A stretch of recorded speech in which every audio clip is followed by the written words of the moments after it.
6 universes, guys. 1 movie. And Marvel is reportedly about to kill at least one of them in the very first 10 minutes. Look, that opening detail, it isn't just a random guess. That is reportedly the actual devastating opening sequence of the film. I've literally spent the last few weeks analyzing every leak, every scooper report, and every single frame of that leaked footage floating around to build this explainer for you.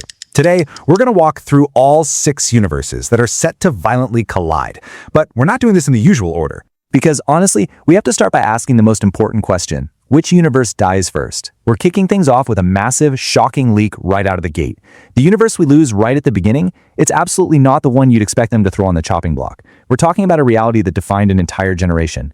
So, according to the plot details currently doing the rounds, we open on Tobey Maguire's Earth. Yes, the OG Spider-Man. And he isn't just dropping in for a fun cameo this time. Wolverine and Deadpool reportedly arrive on Tobey's Earth carrying a literal planet-killing weapon.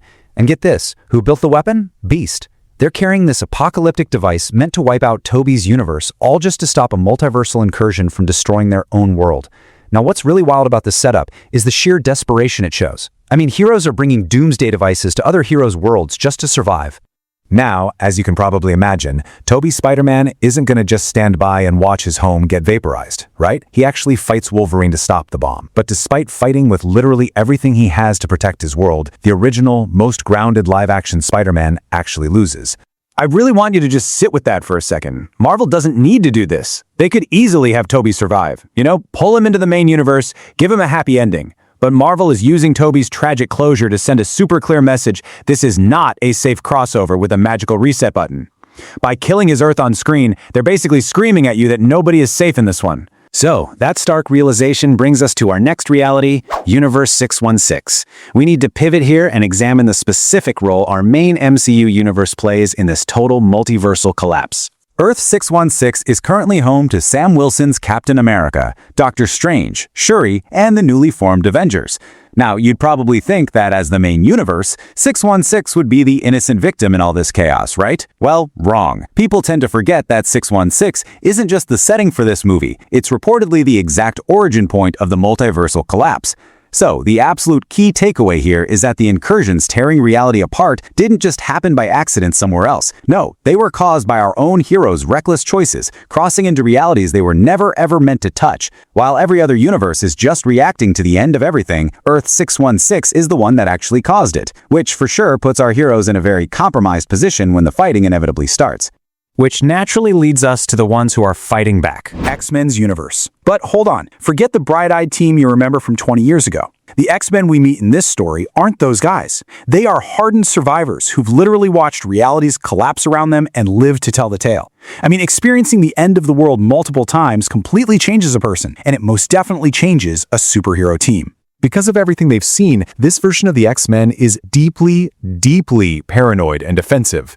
Leaks details suggest they actually attack the Avengers and the Fantastic Four on sight. And it's not because they're villains now, but simply because they assume any outsider brings doom. On top of that, there's this massive theory floating around that their own timeline's chaotic, reckless time travel over the years might actually be destabilizing the multiverse even further. Heroes accidentally becoming the multiversal threat. It's a theme this saga just keeps coming back to over and over. Then we have Earth 828. This is the retro-futuristic home of the Fantastic Four. Now, on the surface, it kind of looks like the odd one out with its completely different era and vibe, but this universe is holding a card that might actually dictate the fate of the entire multiverse. And that card is Franklin Richards. He's the child of Reed Richards and Sue Storm, and he possesses reality warping potential that makes literal cosmic powerhouses look tiny in comparison. We're talking about a kid who was built up across an entire movie for one specific reason, to establish that he might be one of the most dangerous and important beings in existence. A brilliant mind like Dr. Doom would absolutely never ignore a child who can just casually undo cosmic-level threats. If Doom needs something specific to make his grand plan work, making Earth 828 a massive target for his ultimate endgame just makes perfect sense. Honestly, there's a very real chance that the entire fate of the multiverse runs straight through Reed Richards' family. And that brings us to the absolute emotional core of the story, Dr. Doom's own universe. This is where things get intensely personal. Doom's reality wasn't just some random casualty.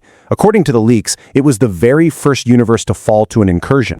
Doom tried to save his reality, and he completely failed. He lost absolutely everything in the process. His wife, his son, his entire world, just gone.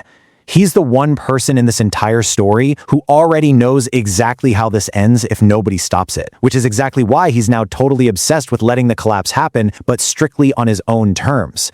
His solution isn't to prevent the end of the multiverse. No, it's to control it. And I think this brilliantly illustrates the massive difference between our major villains. Thanos wanted balance, right? He legitimately thought he was saving the universe from itself. But Doom's motivation, it is purely grief turned into a terrifying God complex, demanding absolute control. He wants to rebuild everything from the ashes just to bring his family back, even if it means erasing every other existing universe to do it. It's not your standard supervillain plan at all. It's deeply personal heartbreak masquerading as cosmic ambition. So that leaves us with the final piece of the puzzle, a hidden pocket universe. Now, nobody can fully confirm exactly what this is just yet, but reports suggest it's highly likely connected to either the quantum realm, following up on the setup of beings existing down there in Quantumania, or it ties directly into the void, that crazy dumping ground at the end of time where erased things end up. With 5 worlds already confirmed to be colliding, this hidden dimension is exactly the kind of wildcard Marvel holds back until the moment it matters most. It's the mystery 6th variable that could either be the key to saving whatever is left or literally the final nail in the coffin for our heroes. Which brings us to this grim, inescapable truth. A loss so total that the only way out is a completely new reality nobody chose. Earth 616 is for sure not going to win this fight cleanly. They are walking into an absolute massacre. Man, if even half of this is accurate, we are in for a ride unlike anything we've ever seen on screen. So, what do you think actually survives this movie? Drop your predictions in the comments below before December hits, because I really want to see who gets it right. And hey, if you want to fully understand the absolute chaos that led us to this point, definitely check out my previous explainer on the MCU's worst phase to understand exactly how we got here. I'm Arkarshan. Thank you so much for joining me on this explainer for Cloudy Cinema, and keep questioning reality.